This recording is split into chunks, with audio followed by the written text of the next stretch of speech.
Bajo las luces abrasadoras del auditorio de Chamartín, mis ojos ardían hasta que las filas de asientos se desdibujaron en franjas pálidas. La cámara barrió los rostros que esperaban mi discurso de ascenso. Frente a mí, el teleprompter todavía mostraba las frases iniciales que había ensayado toda la noche, hoy, después de 17 años. Pero el único sonido que quedó fue el claro anuncio del maestro de ceremonias. Con efecto inmediato, Inés Navarro dejará su cargo. Las palabras cayeron como piedras sin eco, solo con peso. A pocos pasos, Marco Llorente, director de operaciones, se mantenía erguido, con su reloj de acero reluciente y su sonrisa trazada como una línea recta. Habló con calma, como si anunciara una buena noticia. Valoramos profundamente las invaluables contribuciones de Inés. El público murmuró. Algunos bajaron la mirada, otros me observaron con una lástima imposible de ocultar. En la retransmisión en vivo, los comentarios se desataron como una tormenta. ¿Error de guión? ¿La tendieron una trampa? ¿Por qué hacer esto públicamente? Me aferré al borde del atril para evitar que mi cuerpo temblara. El discurso de celebración en mi cabeza ya se había reducido a cenizas. Inhalé profundamente, pero el aire espeso de perfume y el calor plástico de los cables me pesaba en los pulmones. Había mantenido la infraestructura de cumplimiento de Drakewell Iberia funcionando en cada tormenta. Auditorías brutales en Barcelona, fallos de infraestructura en Sevilla, llamadas de emergencia desde Singapur, a las 3 de la mañana, cuando mi hija aún no había dormido. Cada gráfico de crecimiento llevaba mis huellas, pero mi nombre nunca apareció en las brillantes diapositivas. Dejé el escenario y entré en el pasillo fluorescente. En el baño de mujeres, la luz blanca y dura exponía cada ojeras y cada arruga en la comisura de mis labios. Apoyada en el lavabo, con las muñecas heladas, me obligué a mirarme a los ojos. 17 años me había perdido cumpleaños, cenas familiares e incluso funerales que necesitaban una mano que sostuviera. Le decía a mi hija que un día la gente vería a su madre. Hoy solo vieron humillación. Mi teléfono vibró. Actualización interna de RRHH. La reasignación puede afectar el seguro médico y la jubilación. Lo leí 3 veces.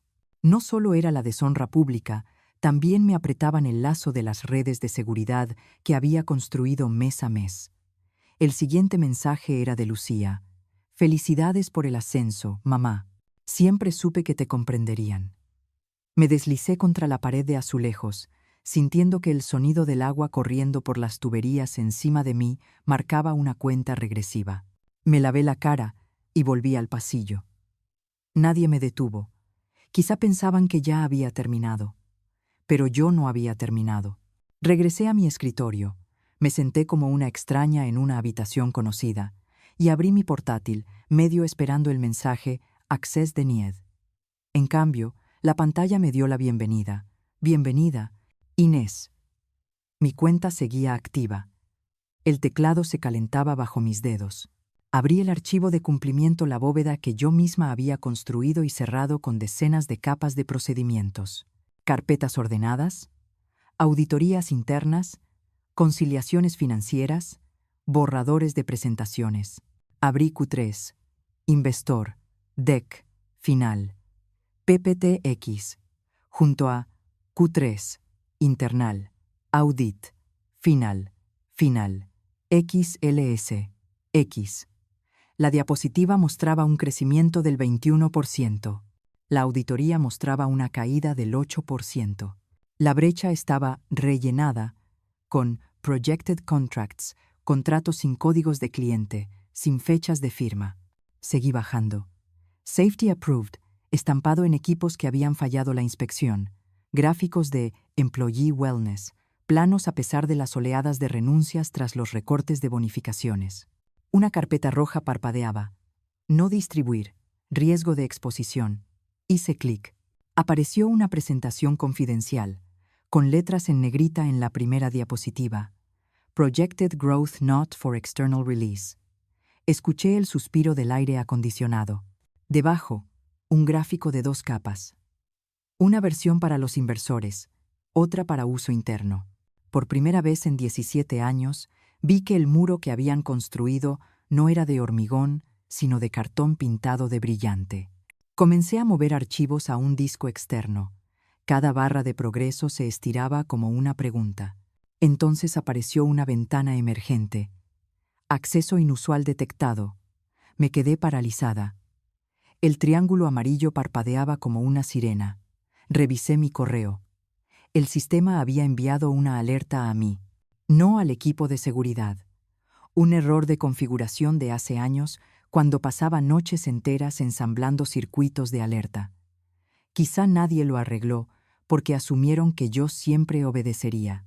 Silencié la alarma, limpié el teclado, retiré el disco y exhalé. El frío dentro de mí se transformó en una calma más firme, la calma de quien ha tocado el tendón de la verdad. Esa noche, de pie en el puente peatonal sobre la gran vía iluminada por carteles, llamé a Lucía. Hoy llegaré tarde a casa. Ella susurró. No dejes que te hagan más pequeña, mamá. Sus palabras breves hicieron que mi corazón se hundiera y luego se tensara como una cuerda. Colgué, observando el tráfico fluir como hilos de luz. Entonces entendí que mi vida no estaba envuelta en un título. Estaba definida por la capacidad de decir no en el momento adecuado. Y esa noche comenzaría. Lunes por la mañana, Madrid yacía bajo un velo de niebla como un pañuelo traslúcido. Me senté en un café de Malasaña, el portátil sobre una mesa de madera barnizada que aún olía a resina, un cortado humeante a mi lado. Reabrí las hojas de cálculo y los registros de auditoría. Los rastros de última modificación en muchos archivos tenían los mismos nombres. Un asistente de Marco, un gerente financiero que una vez se jactó de embellecer los números antes del roadshow. Filtré por tiempo, crucé con los calendarios de reuniones con inversores en Valencia y Bilbao. Todo coincidía. Habían construido una matriz de cifras maquilladas. Llamé a Vega, una abogada en Valencia, con quien había trabajado en un proyecto de rastreo de blanqueo de dinero. Le envié algunos archivos, recorté las cifras, eliminé los nombres, dejé intactas las fórmulas. Me escribió 10 minutos después. Inés, suficiente para armar un caso. Pero debes tener cuidado, te ofrecerán silencio. Sonreí ante la pantalla. Ya lo ofrecieron, tecleé. Un paquete de apoyo a cambio de jubilación, seguro y derecho a demandar. Vega, no firmes. Si tienes miedo, llámame. Tecleé. No tengo miedo. Estoy furiosa. En la oficina, HH me envió una invitación al calendario. Discusión sobre el futuro de la empresa a las 14. La sala de reuniones acristalada daba al paseo de la Castellana, donde los plátanos de sombra ardían rojos con las primeras hojas de otoño. 2 representantes sonrieron cortésmente. La empresa comprende sus dificultades, dijeron con voces suaves. Apreciamos los 17 años de servicio de Inés. Una carpeta se deslizó hacia mí. La abrí. ND. Renuncia a reclamaciones. Recorte de seguro, sin mención de pensión. Levanté la mirada. Si firmo, desaparezco. Y si no, uno sonrió. Seguiremos adelante sin esas protecciones. Muy lamentable. Cerré la carpeta, dejando la marca de mi mano sudada en la tapa de plástico. Lo pensaré. Me levanté. Ya lo había pensado. Esa noche enseñé a Lucía a hacer tortilla de patatas. Pelaba las patatas y preguntó: «Mamá, ¿qué vas a hacer?». Respondí mientras volteaba la sartén, el aceite chisporroteando entre cebollas doradas. Lo correcto. Ella me miró como si entendiera, luego arrugó la nariz por el olor. Lo correcto suele ser difícil, dijo. Difícil, asentí, pero no imposible. Esa noche, volví a abrir la carpeta marcada «No distribuir». Construí un índice. Nombre de archivo, fecha de última modificación, autor, discrepancias con la versión publicada, enlaces a registros de auditoría, capturas de pantalla de contratos proyectados.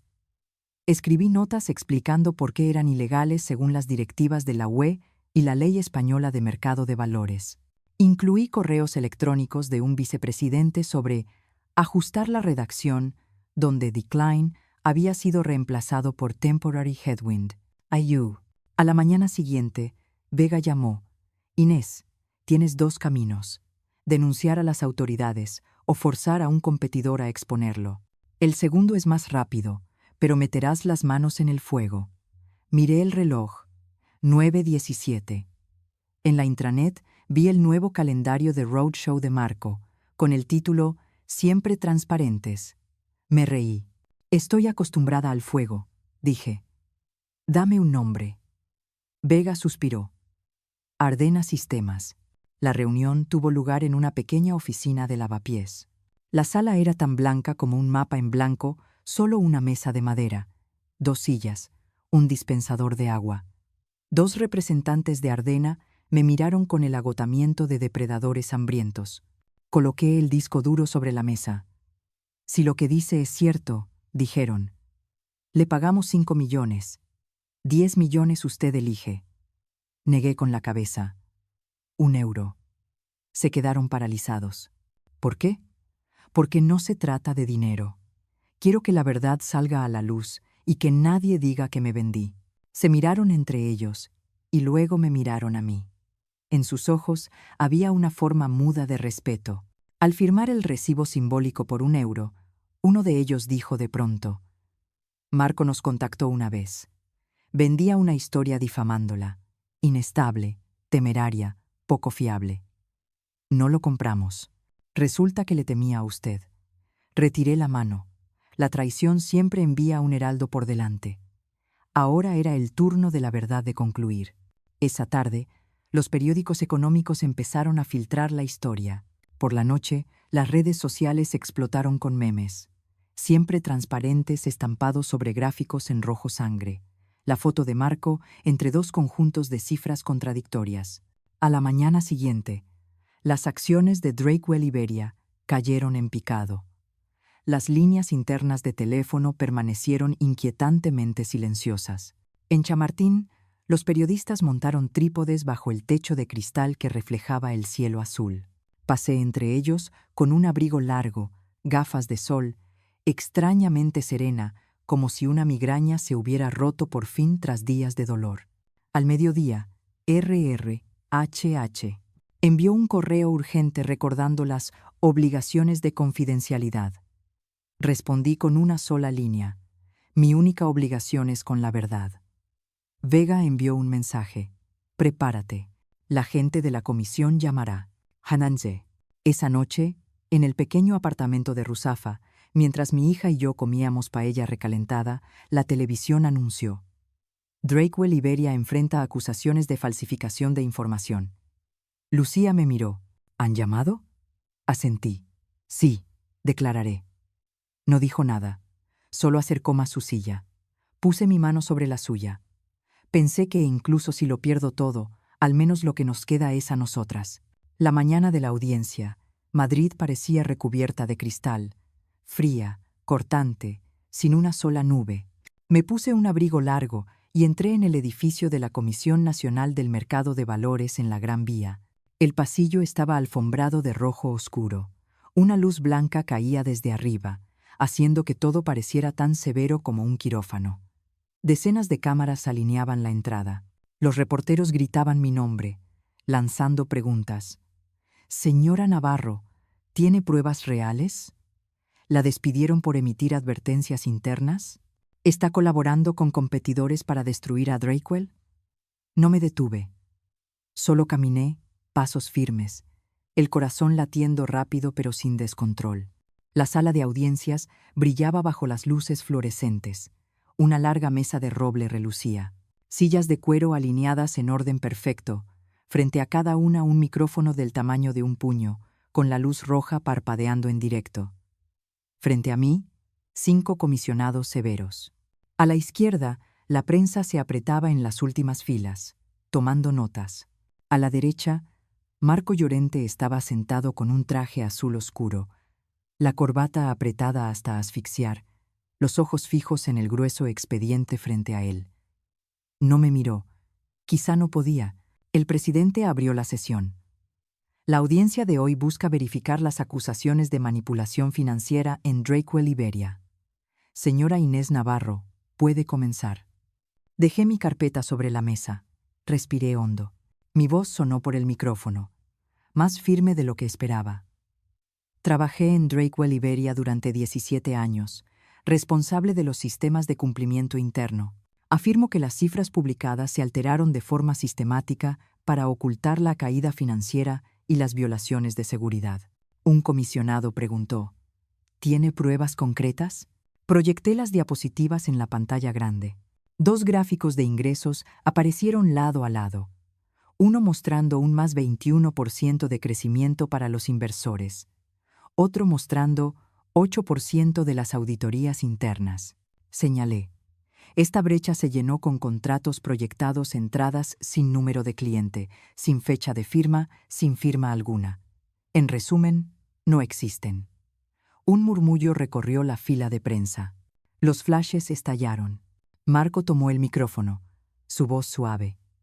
Señoras y señores, eso es lo que la industria llama pipeline. Simplemente expresamos confianza en el futuro. No es fraude, sino optimismo razonable. Interrumpí, mi tono helado. El pipeline no puede registrarse como ingreso. La fe no sustituye a los contratos legales. Incluir un intervalo de confianza en los informes financieros es engañar a los accionistas. El aire se tensó. Podía escuchar un bolígrafo golpeando la mesa. La comisión insistió. Señora Navarro, ¿planteó estas preocupaciones internamente antes? Asentí. Sí. Envié correos electrónicos con pruebas adjuntas. Nadie respondió. Después me excluyeron de las reuniones clave. Y finalmente, fui cesada durante una ceremonia de ascenso transmitida en vivo. Siguió un silencio pesado.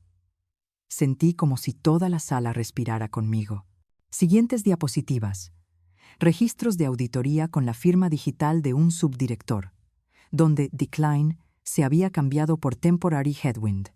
Otra, un informe de seguridad sellado como aprobado pese a haber fallado las pruebas contra incendios.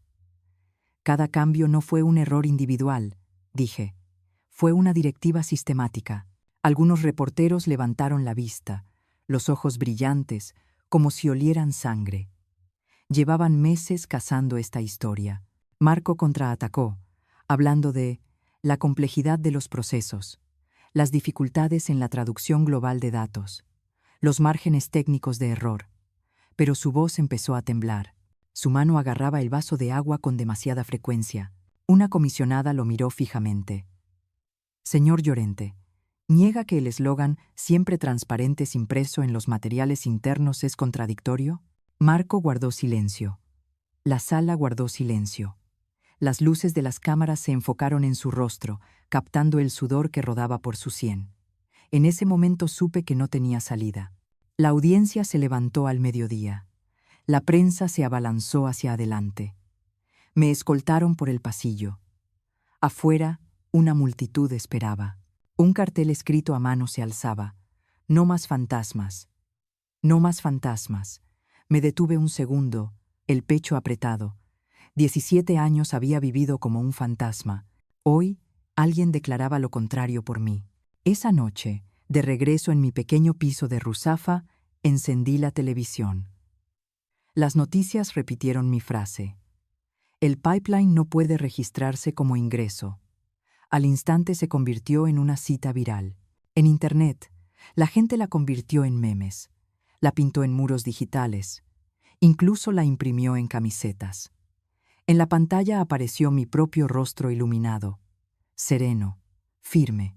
Esa mujer no era la sombra pálida del espejo del baño semanas atrás. Me di cuenta. No era que hubiera cambiado en un día. Era que al fin había tocado la parte de mí misma que llevaba enterrada tanto tiempo. Ya entrada la noche, sonó mi teléfono. Una videollamada de un número desconocido. Contesté. Apareció un rostro. Eleanor Green, reconocida experta en gobernanza de la transparencia, fundadora de una plataforma de cumplimiento abierto. Sus palabras fueron medidas, claras. Inés, vi todo el proceso. Estamos construyendo un sistema para detener el fraude desde su misma sangre. ¿Quieres liderarlo con nosotros? Vacilé. ¿Por qué yo? Ella sonrió. Porque elegiste 1 euro en lugar de 10 millones.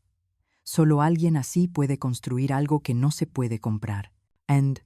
No respondí de inmediato, pero mi corazón golpeó con un nuevo ritmo. Otra puerta acababa de abrirse. Temprano en la mañana en Valencia, el cielo estaba tan claro como el cristal. Lucía y yo corríamos por el jardín del Turia, nuestras respiraciones mezclándose con la brisa marina. A ambos lados, las palmeras susurraban, los niños jugaban al fútbol, las risas resonaban. Después de la tormenta en Madrid, esta ciudad me dio una calma como de agua fresca. Mi hija me tomó de la mano. Mamá, ¿tendremos que mudarnos si aceptas el nuevo trabajo? Respiré y respondí. Tal vez, pero nuestro hogar es donde estemos las dos. Donde estemos juntas, allí está la casa. Ella sonrió y apretó mi mano con más fuerza. De vuelta en casa, la televisión lanzó una noticia de última hora. Drakewell Iberia congela sus activos. CEO destituido de inmediato. Los principales accionistas exigen la disolución del Consejo de Administración. Oh. Debajo de la pantalla, el caos se desplegaba frente a la sede de Chamartín. Empleados con cajas de cartón en brazos, reporteros gritando preguntas, la policía levantando barricadas. Encima de todo, el viejo eslogan, siempre transparentes, había sido cubierto con un grafiti. Mentira. Miré, no con alegría ni con burla, solo con la visión de un imperio de cartón finalmente deshaciéndose en agua. Lucía colocó una moneda brillante sobre la mesa. Aquí dijo, 1 euro para ti, el euro que lo cambió todo. Lo sostuve, frío y pesado, no por su valor, sino por su significado. Una pequeña decisión había cambiado el rumbo de la vida. Sonreí, besé su cabello. Esta moneda se quedará aquí para siempre. Al mediodía, me uní a una videollamada con Eleanor y el equipo fundador de la nueva plataforma de cumplimiento. Presentaron la arquitectura del sistema. Cada conjunto de datos financieros debía llevar un registro inmutable. Cada modelo de riesgo debía tener una explicación pública. Interrumpí. La primera condición. Cualquier panel de control que oculte la verdad debe activar automáticamente una alerta externa, sin esperar aprobación interna. Eleanor asintió, con los ojos brillantes. Exacto. Y tú serás quien escriba esa cláusula. Sentí mis hombros aligerarse, como si 17 años de peso finalmente se hubieran liberado. Al mismo tiempo, la prensa informaba, los bancos socios activaban cláusulas de salvaguarda, clientes en Lisboa retiraban ofertas, una fábrica en Zaragoza cancelaba contratos de mantenimiento. Vínculos que antes parecían irrompibles ahora se deshacían uno por uno. Drakewell no colapsó de un solo golpe, se pudrió lentamente. No fue una explosión, sino una descomposición que nadie podía detener. Por la tarde, me senté en una pequeña cafetería de Ruzafa. Los desconocidos me miraban, reconociéndome por las noticias, susurraban, «Es ella». Lo oí, pero no me importó. Abrí mi cuaderno y escribí, «La libertad no es algo que se da, es algo que se recupera». Las palabras temblaban levemente, pero estaban alineadas con firmeza. Cerré el cuaderno, bebí un sorbo de café amargo y encontré dulzura en su regusto. Por la noche, Lucía me abrazó y preguntó, «Ya no tenemos que preocuparnos, ¿verdad, mamá?». Respondí con los ojos ardiendo. «Sí, ya no más preocupaciones». Ella sonrió, con los ojos brillantes como la primera vez que la sostuve en la sala de partos. Luego añadió, «¿Mañana podemos comer churros?». Asentí, riendo. Sí, churros y chocolate. La justicia podía tener sabor a azúcar con canela y aceite frito. Esa noche, me senté en la mesa de madera, abrí mi portátil y escribí un último mensaje para quienes habían estado siguiendo la historia. Si alguna vez te has sentido invisible en el lugar al que lo diste todo, recuerda, la dignidad no la otorgan ellos, por lo tanto, no te la pueden quitar. La verdad no puede ser enterrada para siempre. Cuéntame dónde estás ¿Y qué momento te dejó sin aliento por dentro? Si esta historia te toca, dale like, compártela con alguien que lo necesite y suscríbete para no perderte futuros viajes donde el silencio se convierte en fuerza y la justicia tiene nombre. Pulsé publicar y luego cerré el portátil. Afuera de la ventana, Ruzafa brillaba cálida y dorada. Pensé en el día en que Marco se rió en el escenario, arrastrándome a la humillación. Ahora, esa humillación era el último ladrillo que derrumbaba su torre. No gané porque alguien perdiera, gané porque ya no tenía miedo. Sobre la mesa, el euro seguía brillando. Supe que, desde entonces, ya no sería solo una moneda, sino la prueba de que a veces, una decisión pequeña basta para cambiar toda una vida. Me levanté, abrí la puerta del balcón. La brisa marina entró, llevando consigo el sonido de una guitarra desde un bar cercano.